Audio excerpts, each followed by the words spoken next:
வணக்கம் நேயர்களே, இது உங்கள் சானல் ஜி. இன்றைய நவராத்திரி திருவிழா நிகழ்ச்சியில்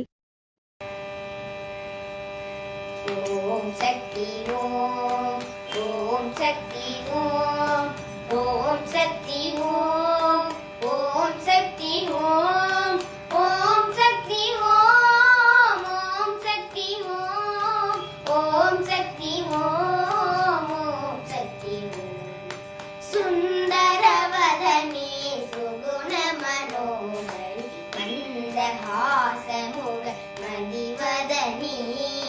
சுந்தரவதனே சுகுண மனோகரி மந்தஹாசமுக மதிவதனி. சந்தன குங்கும அலங்காரமுடனே, சந்தன குங்கும அலங்காரமுடனே தந்திடுவாயுந்தன் தரிசனமே. சந்தன குங்கும அலங்காரமுடனே தந்திடுவாயுந்தன் தரிசனமே. ஓம் சக்தி ஓம், ஓம் சக்தி ஓம், ஓம் சக்தி ஓம், ஓம் சக்தி ஓம், ஓம் சக்தி ஓம், ஓம் சக்தி ஓம், ஓம் சக்தி ஓம், ஓம் சக்தி ஓம். நந்தி தேவருடன் முனிவரும் பணிய ஆனந்தமுடனே வந்திடுவாய். நந்தி தேவருடன் முனிவரும் பணிய ஆனந்தமுடனே வந்திடுவாய். வந்தனை செய்து மாயவன் தன்னுடன், வந்தனை செய்து மாயவன் தன்னுடன் வரையாயும் புகழ் பாடிடவே. வந்தனை செய்து மாயவன் தன்னுடன் வகையாயும் புகழ் பாடிடவே. ஓம் சக்தி ஓம், ஓம் சக்தி ஓம், ஓம் சக்தி ஓம், ஓம் சக்தி ஓம், ஓம் சக்தி ஓம், ஓம் சக்தி ஓம், ஓம் சக்தி ஓம், ஓம் சக்தி ஓம். தங்கச்சிலம்பு கலகல என்கிற தாண்டவமாடி தனையன் மகிழ்ந்திட. தங்கச்சிலம்பு கலகல என்கிற தாண்டவமாடி தனையன் மகிழ்ந்திட. பொங்கும் ஆனந்தமுட புவிமே விளங்கும், பொங்கும் ஆனந்தமுட புவிமே விளங்கும் மங்கள நாயகி மகிழ்வாய் வருவாய். பொங்கும் ஆனந்தமுட புவிமே விளங்கும் மங்கள நாயகி மகிழ்வாய் வருவாய். ஓம் சக்தி ஓம், ஓம் சக்தி ஓம், ஓம் சக்தி ஓம், ஓம் சக்தி ஓம், ஓம் சக்தி ஓம், ஓம் சக்தி ஓம், ஓம் சக்தி ஓம், ஓம் சக்தி ஓம்.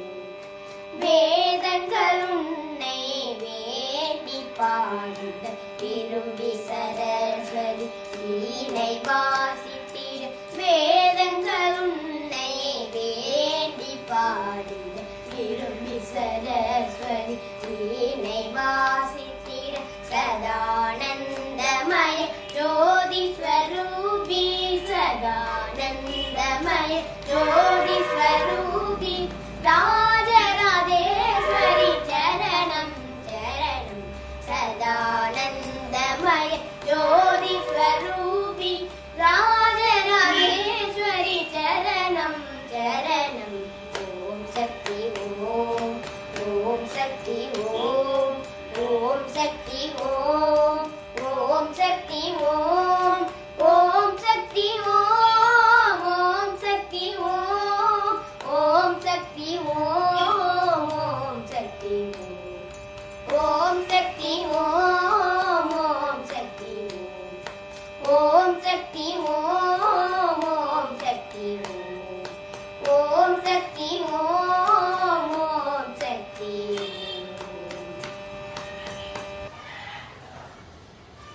सर्वञ्जे सर्ववरते सर्वदुष्टभयङ्करी सर्वपापहरे देवी महालक्ष्मी நமோஸ்துதே. அனைவருக்கும் அன்பு வணக்கம். நவராத்திரி பெருத்திருவிழாவில் 4ஆம் திருநாள் ஆன இன்று அன்னை மகாலட்சுமி திருக்கோலத்திலே நம் அனைவருக்கும் அருள்பாலித்து கொண்டிருக்கின்றார். செல்வத்தின் அதிபதியாக விளங்கக்கூடிய திருமாலின் ஹிருதய கமலத்திலே வாசம் செய்யும் ஸ்ரீதேவியான மகாலட்சுமி பார்க்கடலிலே பைய துயின்ற பரமன். பெருமாள் திருப்பார்கடலிலே பைய துயின்று கொண்டிருக்கின்றார் என்றால் உறங்குவது போல் நடித்துக் கொண்டிருக்கின்றார். திருப்பார்கடலை தேவர்களும் அசுரர்களும் கடையும் பொழுது முதலிலே ஆழகால விஷம் வந்தது. அதை எம்பெருமானார் எடுத்துக்கொண்டார். அதற்கு பின்பதாக கற்பகருக்ஷம், காமதேவு, அகலிகை, மூதேவி, அதன் பின் ஸ்ரீதேவியும் தோன்றினார். இந்த ஸ்ரீதேவியை மகாவிஷ்ணு தனது பிராட்டியாக மாற்றிக்கொண்டார்.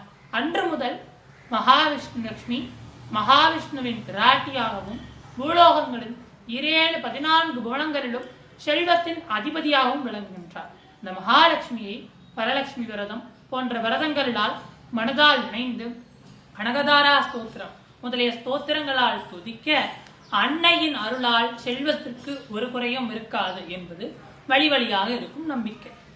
அன்னையின் அருளை பற்றி சிந்தித்துக் கொண்டிருக்கும் பொழுது ஒரு பிரசித்தி பெற்ற அம்மனை பற்றி நாம் இன்று சிந்திக்க இருக்கின்றோம். எப்பெல்லாம் என் மனசு தடுமாறுதோ அப்பெல்லாம் இந்த அம்மனை மனசுல நினைப்பேன். இந்த அம்மனோட பேரை நாவால சொல்லுவேன். அப்போ ஒரு தெளிவு கிடைக்கும். சங்கரன் கோவில் கோமதி அம்மா அப்படின்னு சொல்லும் போது வார்த்தையில தெளிவு கிடைக்கும், மனசுல தெளிவு பிறக்கும். காரணம், அந்த அம்மனுடைய அந்த இடத்துல அம்மன் எழுந்தருணுவதை தெளிவினை தர வேண்டும் என்பதற்காக. இந்த பூலோகத்திலே வாழக்கூடிய மாந்தர்களின் ஐயத்தினை விளக்க வேண்டும் என்பதற்காக, பயத்தினை போக்க வேண்டும் என்பதற்காக, கண்ணீரை துடைக்க வேண்டும் என்பதற்காக, துக்கத்தை எல்லாம் இன்பமாக மாற்ற வேண்டும் என்பதற்காக அன்னை அந்த சங்கரன் கோவிலிலே எழுந்து அருளினாள். முன்னொரு காலத்திலே உன்னைவனம் என்று கூறுவார்கள். நாகர்கள் அங்கே வாழ்ந்து வந்தனர். அப்பொழுது நாகராஜாக்கள் சங்கன் பதுமன் என்று இருவர். இந்த 2 பேரும் என்னன்னா, இந்த எப்பவுமே இந்த தலை எப்படி போதோ அதுக்கேற்ற மாதிரிதான் வாழ் எல்லாம். இந்த தலைவர்கள் எல்லாம் எதை சொல்றாங்களோ அதுக்கேற்ற மாதிரி அவங்க கூட இருக்க கூட்டம் எல்லாம் மாறி. ஆக சங்கன் சங்கரனே பெரியவன் என்று கூறினார், பதுமன் பத்மநாபனே பெரியவன் என்று கூறினார். ஆக இவங்க 2 பேருக்குள்ளேயும் காலகாலமா ஒரு மோதல். எப்பெல்லாம் பேசுறாங்களோ அப்பெல்லாம் அரிதான் அரண்டா அப்படிங்கிற ஒரு மோதல், அரிதான் ஹரந்தாங்கிறதோட அரியா ஹரணா அப்படிங்கிற ஒரு மோதல். ஆக இந்த பிரச்சனையை யார்கிட்ட போய் முடிக்கிறது அப்படின்னா, பரமேஸ்வரி பராசக்தி பெரும் கருணையின் உருவமாக விளங்கக்கூடிய அன்னை பார்வதி தேவியிடம் சென்றார்கள். அம்பாள் ஒரு சனம் யோசிக்கிறார். நம்ம இந்த பயல்களுக்கு சொன்னா புரியுமா? புரியாது. நாம் செயலால் உணர்த்துவோம் என்று தன்னுடைய நாதனான பரமேஸ்வரன் பரமசிவனிடத்து சென்று, சுவாமி, நான் இவர்களின் ஐயத்தையும் இனி வருபவர்களின் மனதில் இவ்வாறு ஐயம் எழக்கூடாது என்னும் காரணத்தினாலும் ஒரு தவம் செய்ய முனைகின்றேன் என்று கூறினார். பரமேஸ்வரன், உன் தவத்திற்கு யாம் எழுந்தருளுவோம் என்று கூறினார். அம்மை கைலாயத்தில் இருந்து விலகி இந்த புன்னைவனத்திற்கு வந்து அம்பிகை தவம் இருக்கின்றார். அன்னை வரும் பொழுது அன்னை இல்லாத இடத்திற்கு பிள்ளைக்கு என்ன வேலை என்பதால் 33 தேவர்களும் தவத்தில் சிறந்த முனிவர்களும் தேவரும் மூவரும் ஏவரும் அன்னையோடு இப்பூலோகத்திற்கு வருகின்றனர் பசுக்களின் வடிவத்தினார். அன்னை இப்பசுக்களுக்கு நடுவே அழகிய நிலவை போன்று வட்ட முகத்தோடு பிரகாசத்தோடு நாடி வருபவர்களின் குடையெல்லாம் தீர்க்கும் வண்ணம் ஊசி முனை மேலே ஒற்றை காலிலே நின்று தவம் புரிந்து கொண்டிருந்தார். அத்தவ காட்சியை பார்க்கும் பொழுது இக்கோக்களுக்கெல்லாம் மதியாக அவள் விளங்கியமையால் அவளை கோமதி என்று அழைத்தனர். இக்கோமதியின் பெருந்தவத்தை கண்டு வியந்த பரமேஸ்வரன், பூத்தவளே, புவனம் 14 பூத்தவண்ணம் காத்தவளே, மூவா முகுந்தவர்க்கு இளையவளே, மாத்தவளே, உன் மாதவத்தை கண்டு இந்த பரமேஸ்வரனே வருகிறேன் என்று அன்னையின் தவத்திற்கு ஆடி தவசு என்னும் நன்னாளிலே ஒரு பக்கம் அரியாக மறுபக்கம் அரணாக சங்கரன் ஒரு பக்கம் இருக்க, பரந்தாமன் மறுபக்கம் நிற்க, சங்கு ஒரு பக்கம் ஜொலிக்க, இன்னொரு கரத்திலோ மான்மழு விழுற, கண்ணிலே கருணையோடு தலையிலே ஜடாமுடி ஒரு பக்கம், பட்டு பீதாங்கரங்களோடு நிறைந்த வைர மணிமகுடம் ஒரு பக்கம், நந்தி வாகனம் ஒரு பக்கம் நின்று ஆட, கருட வாகனம் ஒரு பக்கம் நின்று அசைய, சங்கரனாக, நாராயணனாக, அரியாக, அரணாக ஐயத்தை தீர்த்து அன்னையின் தவத்திற்கு அருட்காட்சி தரும் சங்கர நாராயணராக எழுந்தருளினார். அன்னை அத்தவ திருத்தோலத்தினை கண்டு மகிழ்ந்தார். அன்று முதல் இன்று வரை அம்பிகை கோமதியாகவும், இறைவன் சங்கரலிங்க சுவாமியாகவும், சங்கர நாராயணராகவும் எழுந்தருளி மனதில் குழப்பத்தோடு யாரெல்லாம் அன்னையை மனதால் நினைக்கின்றார்களோ, யாரெல்லாம் அவருடைய சன்னதிக்கு சென்று அம்மா நீயே கதி என்று கூறுகின்றார்களோ, அவர்கள் வாழ்வையெல்லாம் அந்த கோமதி பொறுப்பெடுத்து அவர்கள் வாழ்விலே செல்வ வளங்களையும் தீரா குறைகளையும் தீர்த்து ஓடா வினைகளையும் ஓட்டி நம் வாழ்வை மேம்படச் செய்வாள். அன்னையின் அருள் நிலைபெறும் என்று கூறி கோமதி அம்மனையும் மகாலட்சுமியும் வணங்கி விடைபெறுகிறோம். நன்றி, வணக்கம். அன்பு நேயர்களே, உங்களுக்கு விருப்பமான நிகழ்ச்சிகள் சானல் ஜியில் தினம் ஒளிபரப்பாகிக் கொண்டு இருக்கிறது. உங்கள் கருத்தை எங்களுக்கு எழுதி அனுப்புங்கள். எங்களுக்கு எழுதி அனுப்ப வேண்டிய முகவரி podcast@gmail.com.